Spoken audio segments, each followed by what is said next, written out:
I have been eating food from my backyard every single day for the past 9 years. Not supplementing my shopping, not occasionally picking a handful of tomatoes in August. Every day. Fresh food in summer, stored food in winter, preserved food in the months in between. And the system that makes that possible did not cost me thousands of pounds in raised beds and irrigation equipment. It did not require a large plot or a perfect climate or years of horticultural training. It cost me less than $300 to build in the first year, and it has been producing free food ever since. But here is the thing nobody told me when I started.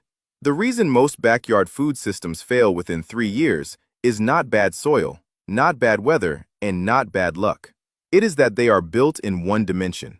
A flat grid of vegetable beds that produces for one season and then demands to be rebuilt from scratch the following spring. A system that is always starting over and never compounding, always consuming your labor and never returning it. What I am going to show you today is a completely different way of thinking about your backyard. Not as a garden, as a layered ecosystem. 5 specific layers of food production stacked vertically in the same space, each layer doing a different job, each layer supporting the others, and together creating a system so productive and so self-sustaining that once it is established, it essentially feeds itself, and you, for 30 years. This is the system nobody teaches because it requires you to think in decades instead of seasons. And most gardening content, most seed catalogs, most YouTube videos, including plenty of my own, are built around the annual cycle. What to plant in spring, what to harvest in summer, what to clear in fall. But the most productive food systems on Earth are not annual. They are permanent. And the backyard version of a permanent food system is what I am going to walk you through today, layer by layer. Why 5 layers and not 1? Before I get into the layers, I want to explain the principle behind why this works so much better than a conventional vegetable garden. Think about a natural forest. A forest does not have a single layer of plants competing for the same sunlight at the same height.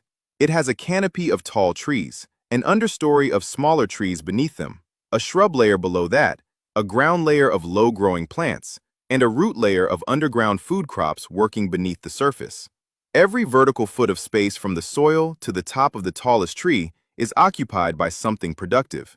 Every beam of sunlight that enters the system gets intercepted and converted into food or biomass at multiple levels before it hits the ground. A conventional vegetable garden uses maybe 10% of the vertical space available to it. Everything grows to roughly the same height, competes for the same light, and leaves most of the productive potential of that patch of ground completely untapped. The 5-layer system captures that other 90%. And the result is that the same 30 square feet that produces 20 pounds of annual vegetables in a conventional bed produces 200 pounds of food across all 5 layers in a mature system. Not in a single dramatic harvest, continuously, every week of the year, for decades. I know that sounds like an exaggeration. It is not. I have weighed the harvests. I have kept the records, and the numbers are real. Layer 1. The canopy. Your 30-year trees. The first layer I planted was the canopy layer, and it is the one that required the most patience and delivered the most reward. 3 fruit trees, an apple on semi-dwarf rootstock, a pear on semi-dwarf rootstock, and a plum. Planted as bare root sticks in February 9 years ago into a patch of lawn that my neighbor politely described as a waste of a perfectly good garden. These 3 trees now produce between them somewhere between 150 and 200 pounds of fruit every year. Apples from August through October that store in the shed through Christmas. Pears in September that I bottle and preserve in syrup. Plums in July and August that I turn into jam, freeze in bags, and dry into prunes that keep for a year. 3 trees, 1 corner of the garden. Free fruit from August through the following spring from a planting that cost me $45 in bare root trees 9 years ago. The canopy layer is not just about the fruit it produces directly. It is about what it does for every layer below it. The partial shade it casts in summer moderates the temperature at ground level, reducing moisture stress on the plants below. Its roots reach deep into the subsoil and bring up minerals that shallow-rooted annual vegetables can never access. And every autumn, when the leaves fall and decompose, they add a layer of fertility to the surface that feeds everything growing beneath them. If you plant nothing else from this video, plant the canopy layer this February. Because a tree planted this February will be producing fruit in year 3. A tree planted next February will not. And that year of lost harvest, repeated over 30 years of production, is a difference you will feel every single August when the apples arrive and you remember that you nearly waited another season. Layer 2. The understory. Your 10-year shrubs. Below the canopy and planted in the second year of my system came the understory layer. Not more trees. Fruiting shrubs that occupy the mid-height space between the canopy above and the ground layer below. In my system, this layer is built around 3 plants. A hazel for nuts, a fig against the south-facing wall of my shed, which generates its own microclimate of reflected warmth, and a elder, which most people think of as a weed tree, but which produces elderflowers in June for cordial and elderberries in September for syrup, wine, and one of the most effective immune-supporting foods you can grow. The hazel is the plant I recommend most strongly to anyone building this system because it does 3 things simultaneously that no other shrub in the garden can match. It produces cob nuts in September, up to 10 pounds from a mature bush, that store in their shells for months and provide a genuinely calorie-dense food source at a time of year when most soft fruit production has finished. It fixes its own nitrogen through associations with soil bacteria, improving the fertility of the layer below it. And it produces long, straight poles every year when coppiced that become the bean poles, pea supports, and tomato stakes for my annual vegetable beds. The hazel does not just feed me. It supplies my entire garden with free structural material every single season. The understory layer reaches maturity faster than the canopy, usually within 3 to 5 years, which means it starts producing meaningful harvests while you are still waiting for the canopy trees to come into full bearing. This overlap of production timelines is one of the design features that keeps you motivated through the early years of building the system. You are never waiting for everything to produce at once. Something is always coming in. Layer 3. The shrub layer. Your 5-year abundance. The third layer is where the system starts to feel genuinely abundant, and it is where I get the most questions from people who visit the garden and cannot quite believe how much food is coming from what looks like a relatively small space. This is the soft fruit layer. Currants, gooseberries, raspberries, and blackberries trained along the fence line. All perennial, all planted once, all producing for 15 to 20 years with almost no management beyond an annual prune and a mulch of compost in late winter. My 4 blackcurrant bushes produce between 20 and 30 pounds of fruit every July. I turn most of it into cordial and jam that lasts through the winter. My gooseberry bushes produce 10 to 15 pounds in June and July, the earliest soft fruit of the season, arriving when the spring hunger gap is just beginning to close. My raspberries produce through July and August, and again in October with an autumn variety, giving me fresh fruit across 4 months of the year from a single type of plant. I planted all of this shrub layer in year 2 and year 3 of the system for a total cost of around $60 in bare root plants. Last summer, those plants produced over 80 pounds of fruit. At organic farmers market prices, that is more than $200 worth of food from $60 of plants that are now 9 years old and will keep producing for another decade at least. But the monetary value is almost beside the point. What that shrub layer actually gives me is a month-by-month sequence of soft fruit that runs from June through October without a gap. A different harvest arriving every few weeks. Gooseberries in June, blackcurrants and raspberries in July, blackberries in August and September, autumn raspberries in October. My freezer is full of frozen fruit by the end of summer, and my pantry shelves are lined with jars of jam and cordial that mean I never buy fruit products through the entire winter. Layer 4. The ground layer. Your year-round harvest. The fourth layer is the one that produces the most food by weight and the most variety across the year, and it is the layer that requires the most active management. This is where your annual and perennial vegetables live. But in a 5-layer system, the ground layer is not a flat monoculture of rows.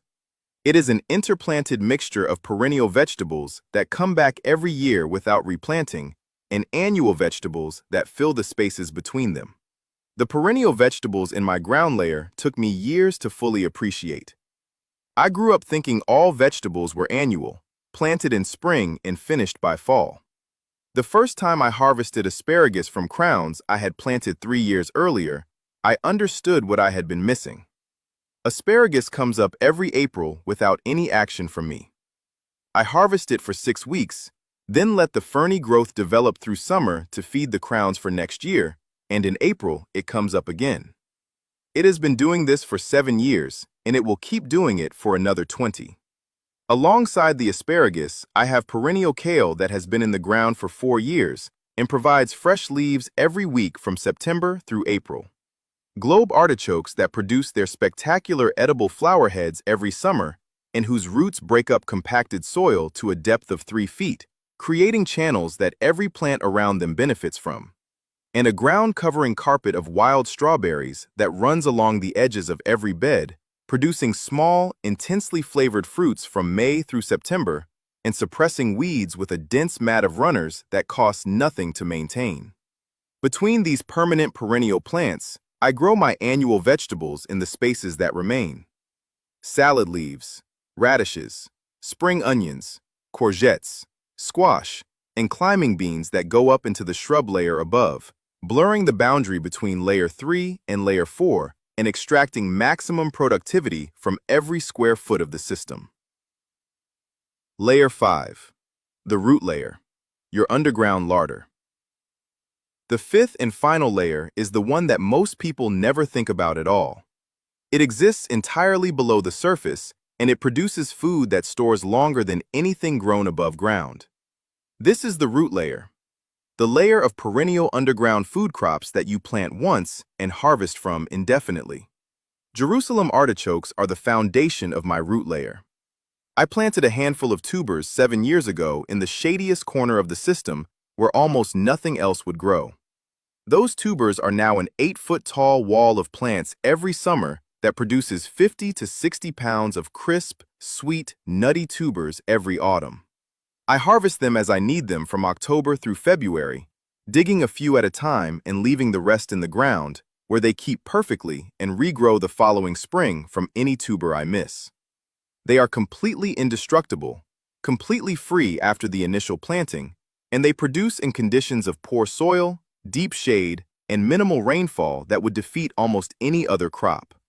Alongside the Jerusalem artichokes, I grow oca, a South American root vegetable that produces small, colorful tubers with a lemony flavor in November and December, filling a gap in the harvest calendar when most other roots have already been lifted.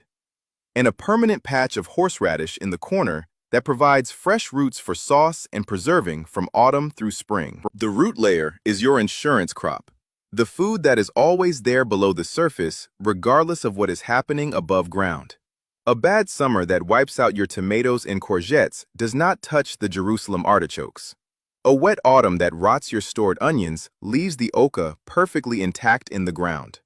The root layer is the foundation of the system's resilience and the reason that in 9 years of running this system, I have never had a season where I ran out of homegrown food. The 30-year picture. Year 1. Plant the canopy trees and the hazel. Establish the first annual vegetable beds in the ground layer. Cost under $100. Year 2. Plant the soft fruit shrub layer and the fig. Add the perennial vegetables, asparagus crowns, globe artichokes, perennial kale. Plant Jerusalem artichokes in the root layer. Cost under $80. Year 3. First meaningful harvest from the soft fruit. Asparagus begins producing. System is visibly becoming a layered structure. Year 5. Canopy trees in full production. Hazel producing its first cob nuts. Soft fruit layer at peak productivity. System now produces more food than a conventional vegetable garden 3 times its size. Year 10. Everything mature. Layers working together. Canopy feeding the understory through leaf fall. Shrub layer suppressing weeds in the ground layer. Root layer building soil depth from below. Annual labor reduced to a few hours per week. Year 30. The apple tree you planted as a bare root stick is still producing 60 pounds of fruit every autumn. The blackcurrant bushes have been divided and replanted twice. The asparagus bed is at its most productive decade. The Jerusalem artichokes have never stopped. The system has fed your family continuously for 3 decades from a one-time investment of under $200 in plants. I think about the garden I had before I built this system. The flat rows of annual vegetables, the digging, the buying, the starting over every single spring. And I understand now that I was gardening like someone who rents their house, putting in effort every season with nothing to show for it permanently, nothing that compounded, nothing that built towards something larger than itself. The 5-layer system is how you garden like someone who owns their land. Every tree you plant is an asset that appreciates. Every perennial shrub is a yield that compounds. Every root crop you establish is a store of food that grows without you. And the 30 years of free food that this system produces is not a distant promise. It starts in year 1 with the first apple blossom. It builds through year 3 when the soft fruit arrives. And by year 5, it is producing more food than you can eat, more abundance than you planned for, from a patch of ground that used to be a lawn. You do not need a farm. You do not need a large budget. You need 5 layers, a plan, and the understanding that the best time to plant the first tree was 20 years ago, and the second best time is this February. Start the canopy layer this winter. Build the rest around it year by year. And 30 years from now, the system will still be feeding whoever is lucky enough to tend it.